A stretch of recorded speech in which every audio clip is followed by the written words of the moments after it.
था। उस गांव का सबसे धनी व्यक्ति धनीराम अपने पत्नी रीना के साथ सुखी सुखी जिंदगी बिता रहे थे। सब कुछ होने के बावजूद उन लोगों का कोई संतान नहीं था। एक दिन धनीराम उसकी पत्नी को कहते, ऊपर वाला का दिया हुआ सब कुछ है, धन दौलत गाड़ी बंगला, बस कमी तो एक संतान की। हमारे जाने के बाद इस संपत्ति का मालिक कौन होगा? हे जी, आप ज्यादा चिंता न करो, ऊपर वाले सबको देखते। आप देखना, एक दिन हमारा भी संतान होगा। हाँ, ऐसा ही हो, मैं भी तो वही चाहता हूँ।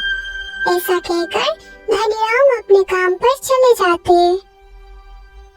एक दिन शाम को धनीराम और उसकी पत्नी टहलने के लिए बाहर निकल जाते हैं। चलते चलते रास्ते में उन लोगों को एक बच्चा रोते हुए सुनाई देता है। ए जी, आपको कोई बच्चे की रोने की आवाज सुनाई दे रही है क्या? हाँ रीना, सुनाई तो दे रहा है, लेकिन कहाँ से आ रहा है आवाज?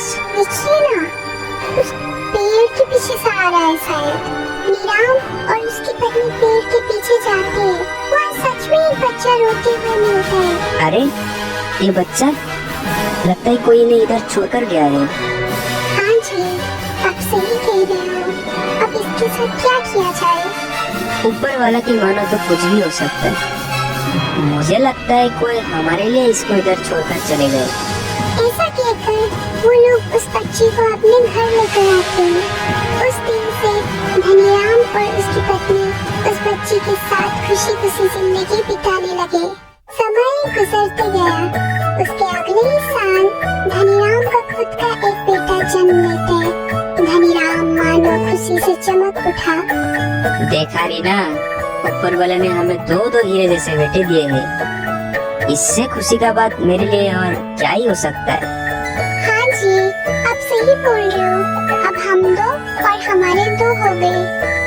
धनीराम का दोनों बेटे अब धीरे धीरे बड़े होने लगते हैं। दोनों भाई अभी जवान हो चुके हैं। जहाँ बड़ा भाई शांत स्वभाव का हुआ, तो छोटा थोड़ा नटखट और चतुर स्वभाव का हुआ। अरे माँ, ये पागल को आप लोगों ने कहाँ से उठाकर लेके आया?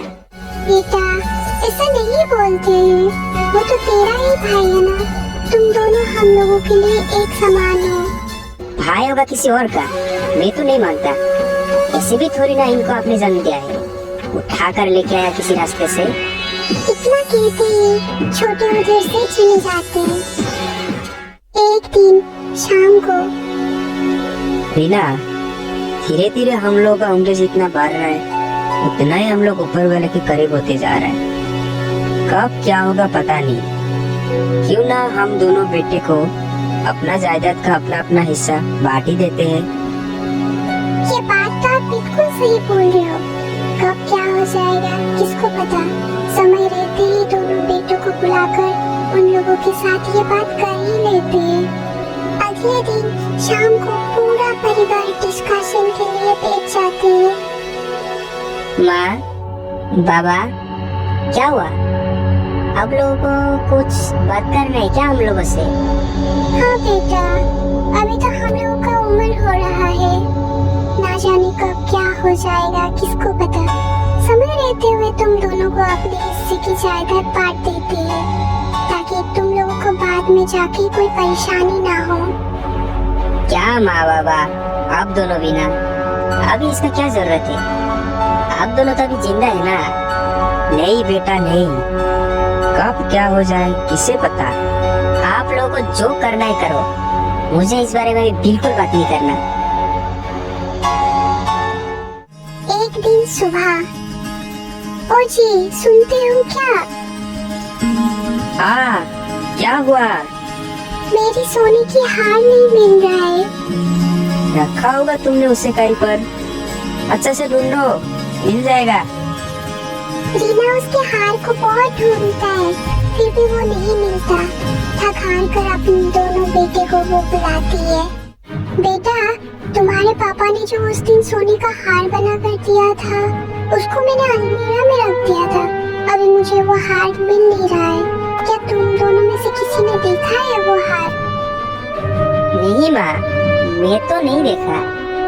अब चिंता ना करो माँ, मैं उसे ढूंढने में आपको मदद करती हूँ। उसके बाद छोटे हाथ ढूंढने के लिए दूसरे रूम में चले जाते हैं। माँ, ओ माँ, सुनती हो?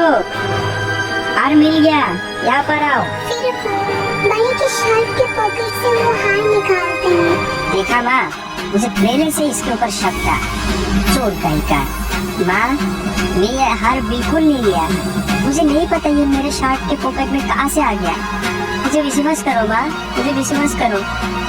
विश्वास और तुझे गवार, जाहिल, चोर, रास्ते का भिखारी दिखा जा मेरे घर से अभी।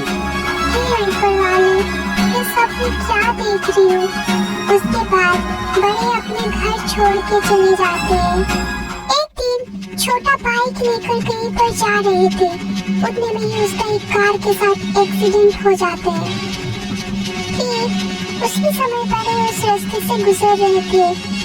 भाई को वहाँ पड़ा हुआ देखकर वो तुरंत उसे अस्पताल लेकर जाते हैं।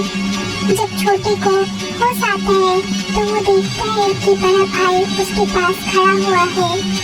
इतने में उन दोनों का मम्मी पापा भी उधर पहुँच जाते हैं।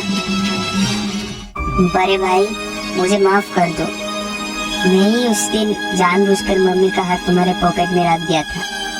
मैं लालच के चक्कर में अंधा हो गया था, इसीलिए तुम्हें घर से निकलने के लिए मैंने वो सब किया। माँ, बाबा, अब दोनों मुझे क्षमा कर दीजिए। उसके बाद पूरा परिवार खुशी खुशी घर लौट जाते हैं।